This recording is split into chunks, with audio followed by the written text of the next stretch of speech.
welcome back to Two Tall Guys Talking Sales. We're your hosts. I'm Kevin. And I'm Sean. And we are glad you're here. Thanks for joining us. In this podcast, we talk about real sales issues, big and small, for salespeople, selling situations, and sales leadership.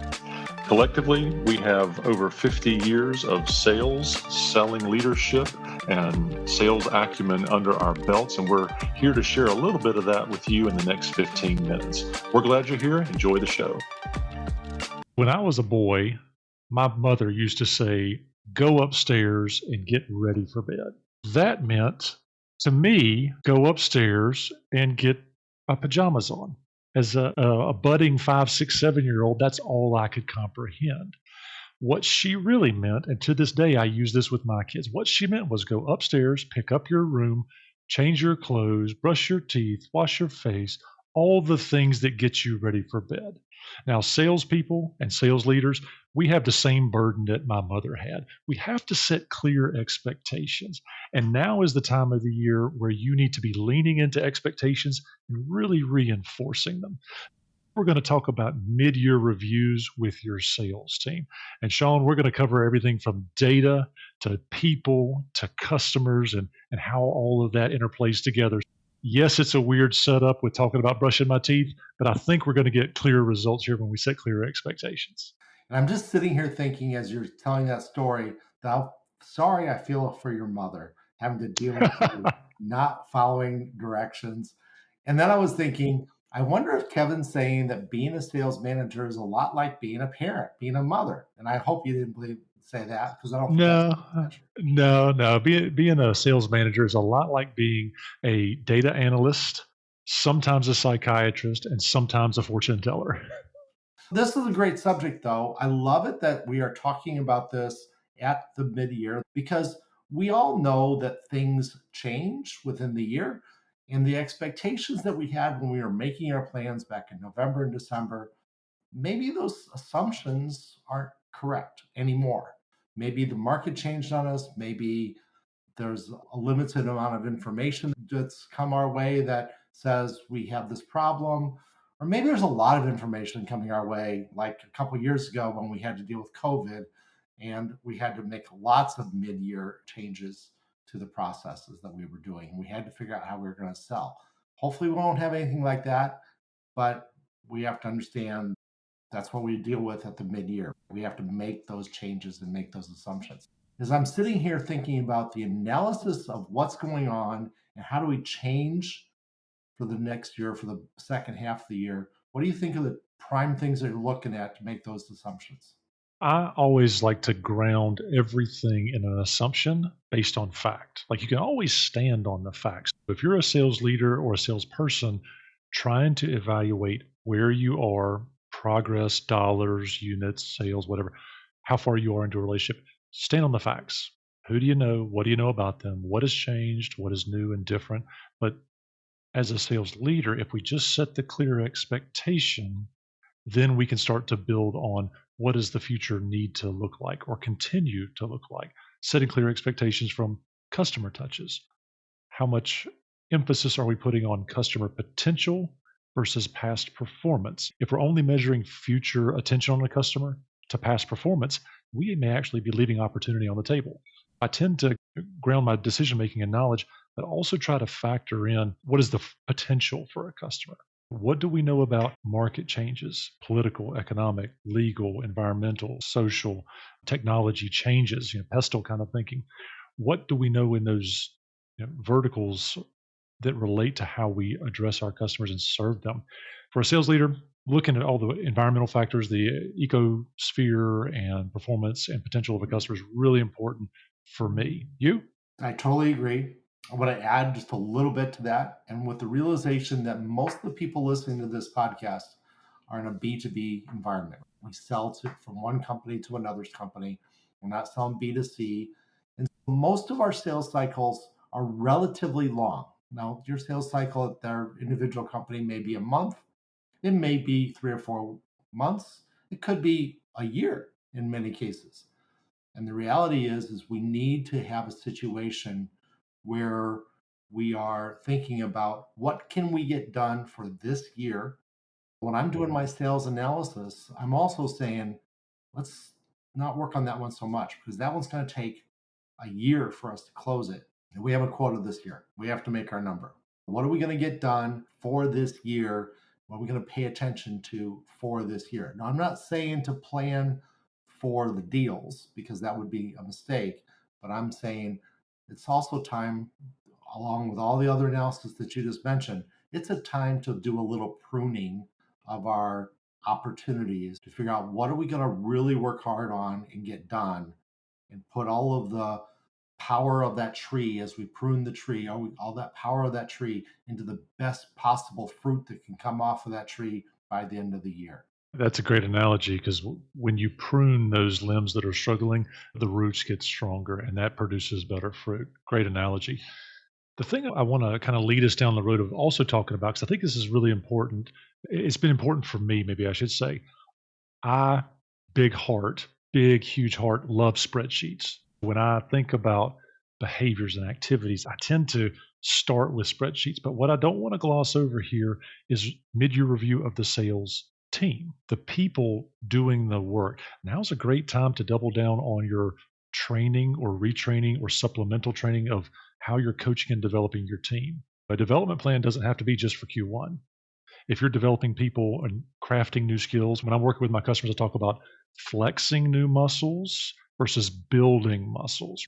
Are we building on top of the existing bicep, or are we flexing new muscles in our back that we've never stretched, never worked on, and never isolated to get stronger overall? When we're thinking about our teams, who's really performing well in the prospecting discipline? Who's really performing well in the converting the early stage customer to the emerging or the first stage of whatever you've defined as your sales cycle, or even closing or negotiating or kicking off meetings?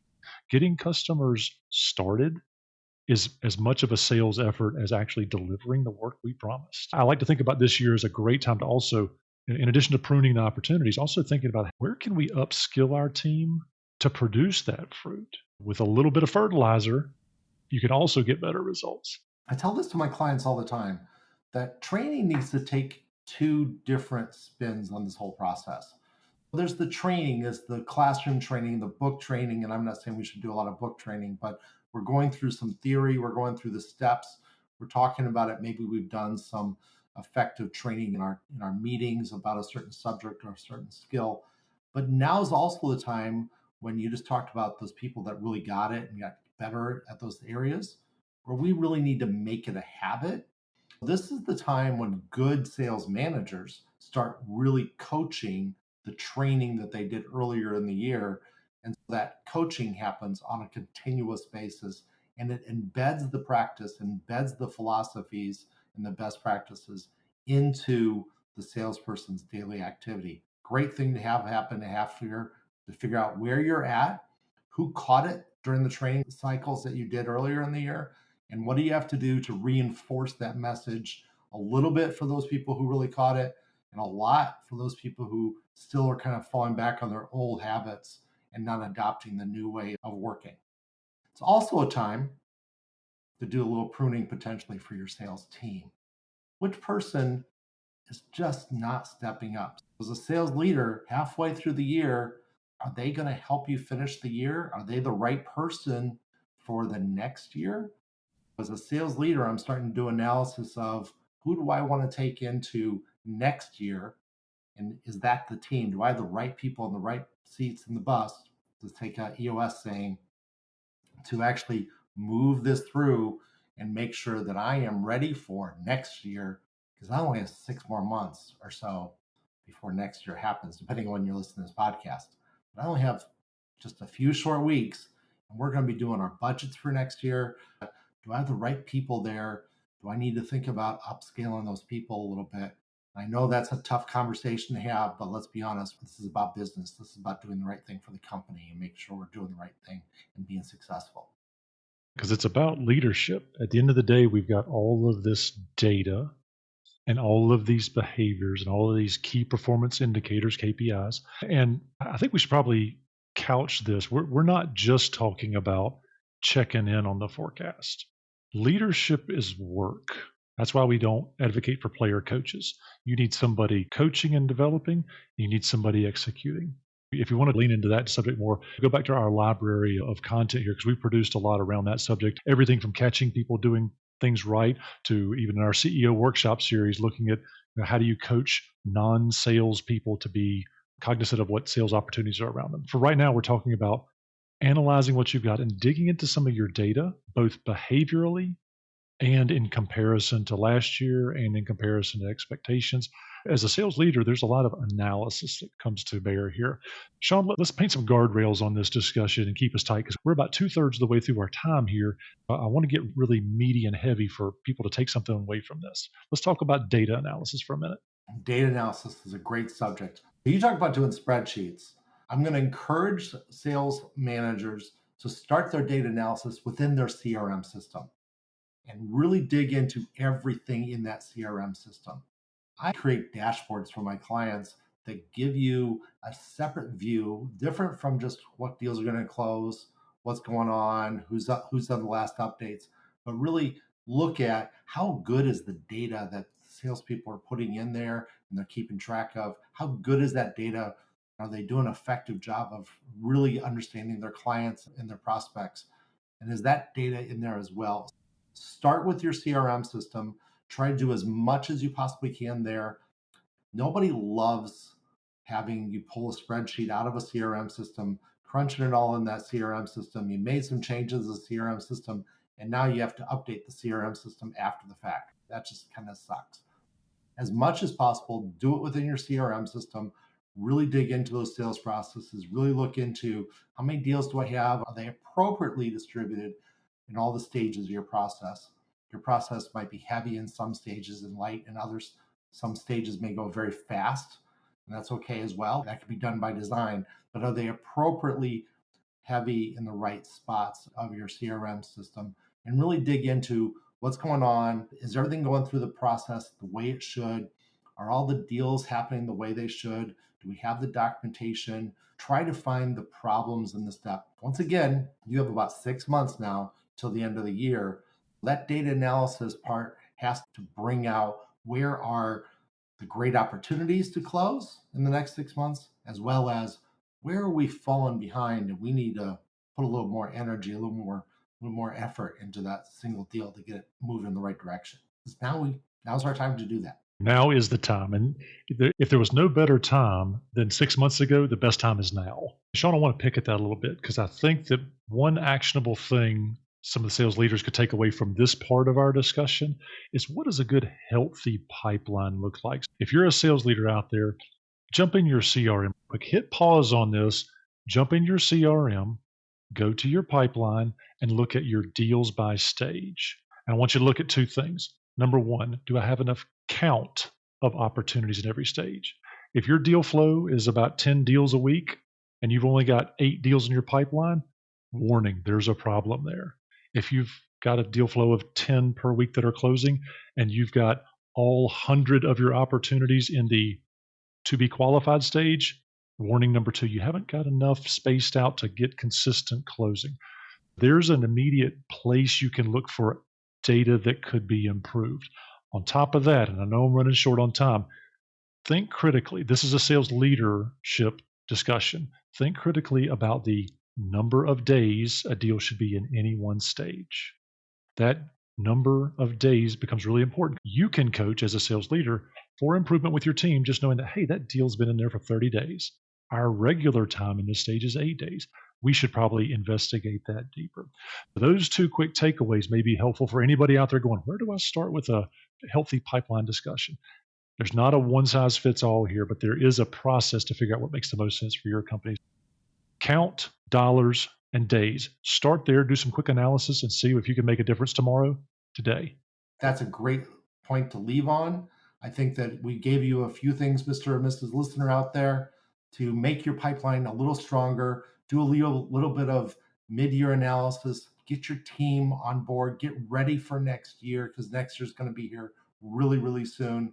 And you need to close out this year as strong as you possibly can. With that, Kevin, I think we should wrap up. Thank you for everybody for listening in, and we hope to catch you next week here on Two Tall Guys Talking Sales.